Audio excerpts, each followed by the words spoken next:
உண்மையான முஸ்லிம் யார்? எவனுடைய நாவினின்றும் கரத்தினின்றும் பிற முஸ்லிம்கள் பாதுகாப்பு பெறுகின்றாரோ அவர்கள்தான் உண்மையான முஸ்லிம் ஆவார் என நபி ஸல்லல்லாஹு அலைஹி வஸல்லம் அவர்கள் கூறினார்கள். ஷைத்தானின் சகோதரர்கள் யார்? நிச்சயமாக தீன்பிரியம் செய்பவர்கள் ஷைத்தானின் சகோதரர்கள் ஆவார்கள் என அல்லாஹ் திருமறையில் கூறுகிறார். சுவனத்தின் பூங்கா எது? எங்கே திக்கில் நடைபெறுகிறதோ அந்த சபையில் சுவனத்தில் பூங்கா ஆகும் என நபி ஸல்லல்லாஹு அலைஹி வஸல்லம் அவர்கள் கூறினார்கள். அல்லாவிற்கு பிரியமான செயல் எது?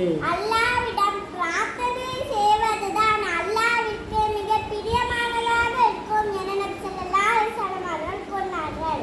ஜகாத்தின் சிறப்பை கூறு. ஜகாத் ஆகிறது இஸ்லாத்தின் நெறிமுறைகளின் பாலமாகும் என நபி ஸல்லல்லாஹு அலைஹி வஸல்லம் அவர்கள் கூறினார்கள்.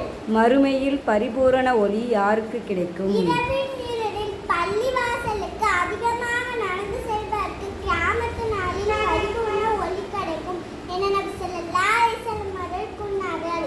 உண்மையான இறையச்சம் எது? ரகசியத்திலும் சரி பகிரங்கத்திலும் சரி எந்த நிலையிலும் அல்லாஹ்வை அஞ்சிக் கொள்ளுங்கள் என நபி ஸல்லல்லாஹு அலைஹி வஸல்லம் அவர்கள் கூறினார்கள்.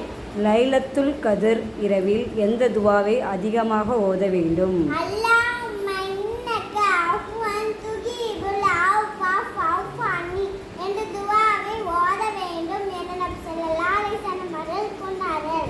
சிறந்த தர்மம் எது? பசித்தவனுடைய வளர்ச்சியை நினைப்பதுதான் தர்மங்களிலேயே மிகச்சிறந்தது என நபி ஸல்லல்லாஹு அலைஹி வஸல்லம் அவர்கள் கூறினார்கள். சிறந்த தொழுகை எது?